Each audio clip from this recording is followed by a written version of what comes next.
Well, morning.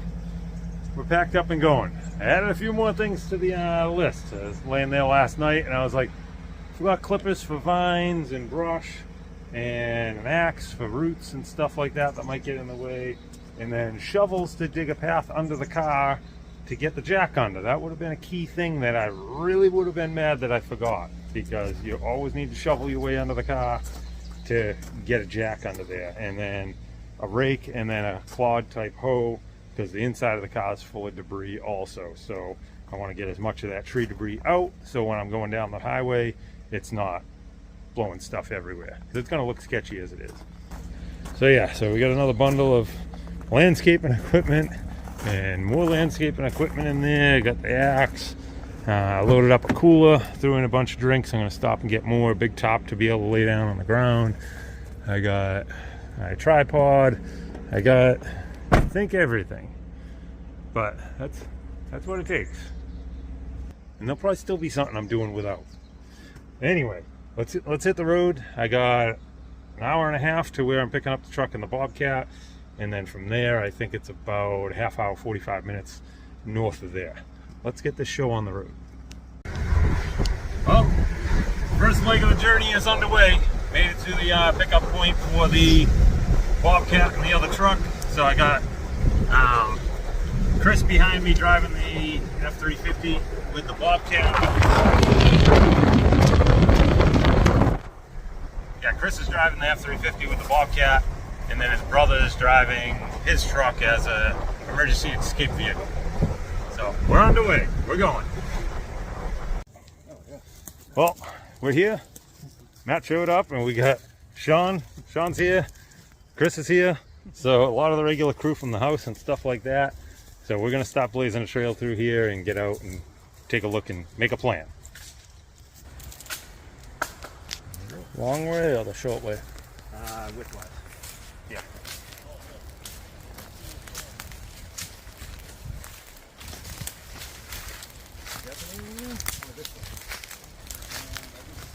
No, I think this is the way I went in before. Matt, I think this is the way I went in before. I don't know. They both might be just the same. I don't know. Yeah, I think here was kind of like a tunnel.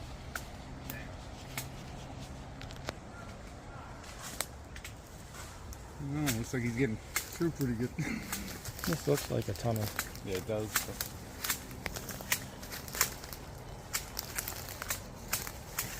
Are you looking over there, Matt? Should we go that way? Yeah, he's way over there. No.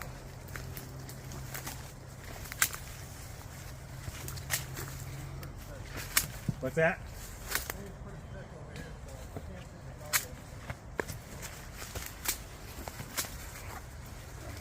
I think this is the way I went in. No promises, guys. No promises. We'll find out when it's a dead end. But then again, this was a couple months ago. That's not earlier.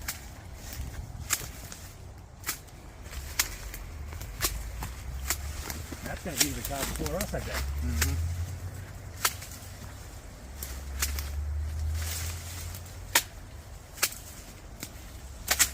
Let me know if you guys notice poison ivy or anything like that. I should be poisoned. Don't worry, once Chris gets it, I'll let you know. That's definitely further in the area. Oh yeah, definitely. He's just walking right through. Way up there. He's going to have the car out by the time we get over there.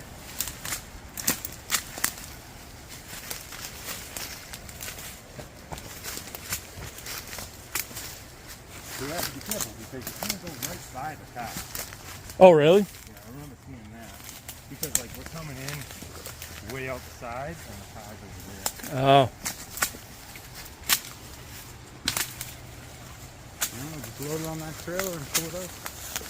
Okay. Well, I was thinking about it. There's plenty of scrap metal out here if I gotta weld stuff together to stuff this car up. Yeah, I know. Oh, he's substantially far out. How you making out there, Machete Man? Oh, he ain't that far. I see chrome. There it is. Yeah, we're on target. Oh, we gotta rush. That's gonna beat us. You already beat us. I know, right?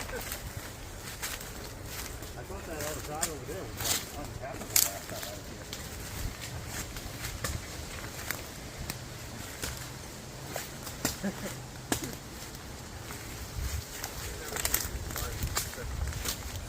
I've never seen these vines these thick. Oh, you have a pen in my house? Yeah. Dude, okay. 4 times as thick as that in my house. Really? Yeah, it's thick. So, want me to stop videoing? No.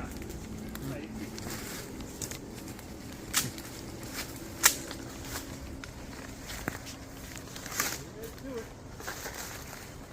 And this is it.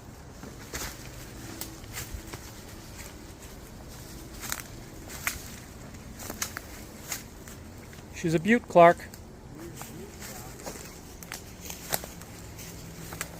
it's a little closer that way. To the street? Yeah.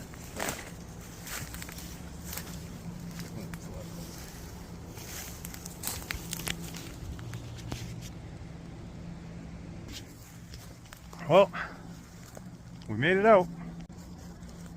Oh, we made it to it. Now we got to make a way to get all the tools and the equipment and be able to get the car out of here. Now we got to figure out the path of least resistance, because I'll show you the direction we just came from. We just came from over there. We're gonna have to go out through over there, and you really can't see nothing. How'd the dragster run? And Okay. Good. there we are. It spun the tire pretty much the full length of the tracks this time. Wow. And so it was kind of like swerving all over. No real traction. Dude, your sister got a good video of you out sideways like halfway down the track. Oh yeah. Yeah. Yeah, there was zero traction. It was fun though. So that's it. That's it. Let's figure out what we're doing. We're going to try and look up at the trees and get a visual of what the trees are, get back out to the yard and visualize where the trees are and start pushing a path with the Bobcat. Wish us luck. We're going to need it. Well, Matt's literally bushwhacking with his machete, and we can see through that opening, we can see a direction towards the house. So I think we got an idea of which direction we have to go, because straight back there is the house and straight forward in there is where the car is. So I think we're going to work our way back out and get the Bobcat set up, see what happens.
We're still digging away. Matt's on the other side cutting down trees, and Chris is cutting down some stuff for me as it's in my way, and we're zigzagging around boulders that we can't move. There's another big one right in there, exactly where I want to go, so we have to go around that. But we're making good progress. Thanks again, John, for the Bobcat. This is huge help. So we've already blazed the trail all the way down there. I'll have to widen this a little bit for the car when it comes time to here, and then the car is still out there further. So let's get you guys repositioned.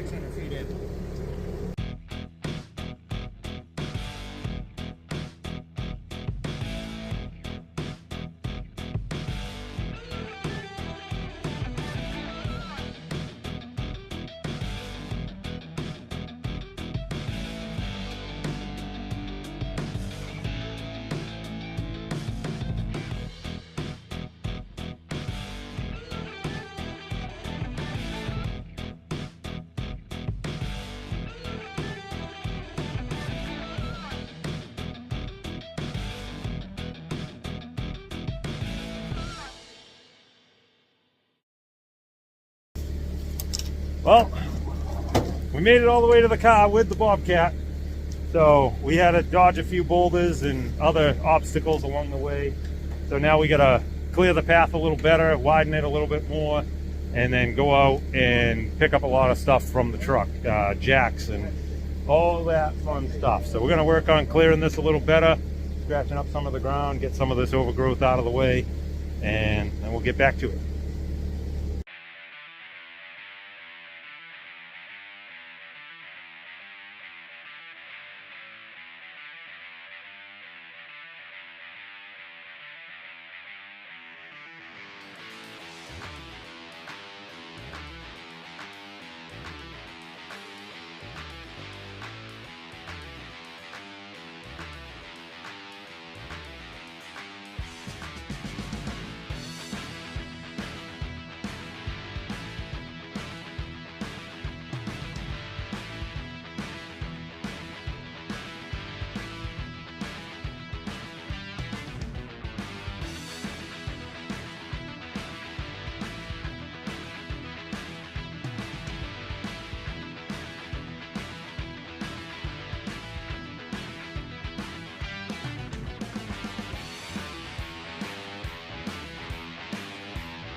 All right, well, we successfully made a path out and back and moved a lot of rocks, trees, roots, and all that type of stuff, vinery and whatnot. So we have a path for it now, and we're stopping for lunch, and we're gonna get back to it.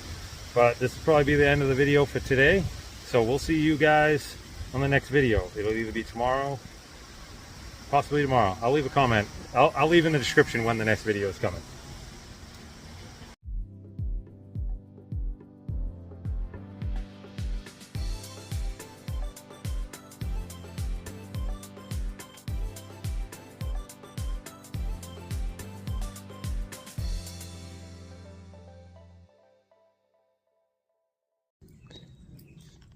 I just want to jump in here and head off the comments that are going to be that I just watched my dog see a frog for the first time. It's a frog, Riley. He's all worked up. Anyway, back on target.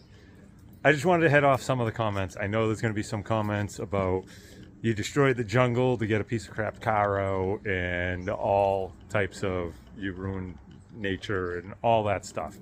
Let me tell you something. We're in New England, and one thing that we have in New England is vines. They're of the Oriental bittersweet vine, and they are massively invasive. They climb everything and kill everything they can. Here's one of the sheds in my backyard at the abandoned house I bought. Like, I have been fighting that stuff back since I bought this property a year and a half ago, and I want to say you won't even see that trail cleared. Like that trail probably won't even look like it was cleared by the end of summer. And if not, next summer, you'd never even know I was there. And that was 90% of what I was pushing out of the way was the Oriental bittersweet vine. That stuff, like I said, it is massively invasive. It climbs and strangles off like you can see, it's up over here. And this area here, this was fully walkable 2 months ago, but that's a lot of the vines. And that is probably all vines at least 60 feet up that pine tree, fully engulfing this barn here, all over the roof of it down there. And there is no stopping that stuff. That stuff will come back in full force. So I assure you that will grow back. And in the meantime, that is a clearing where I can tell you from clearing this property, as soon as it gets cleared, birds of prey come around. They're shopping for food. They're seeing mice go across that opening and whatnot. So it's helping out some breeds. It's obviously not helping in the mice, but all the smaller birds have areas where they're going to be able to come down and get worms and bugs and all kinds of stuff like that. There are deer in that area that couldn't pass that area, so this guy may even have deer come through and walk right up to his yard, into his yard now. So it's not all a negative. I know, like, you don't typically want to come in and plow down trees and all that stuff. The only trees that we pushed over were the ones that were engulfed by the bittersweet vines. And I tell you, as soon as I touched them, they crumbled over. There was no structure left to them. They were fully rotted off. They were just breaking off at the ground, like, effortlessly. So anyway, I'm not a big fan of ruining nature, but that car, it's good that that thing's out of there. The tires ain't decaying in there. All the plastics in the interior ain't decaying in there. The fluids in the motor and the transmission and the rear end, eventually those would rot through and leak into the soil and whatnot. So there's a net positive of getting the vehicle out of there for health of the environment. And I assure you that bittersweet vine stuff is going to take back over in no time. Anyway, thanks again for stopping in and watching. I think you guys will enjoy the next video of digging this thing actually out of the ground. Let's get it out of the ground and get it on the trailer.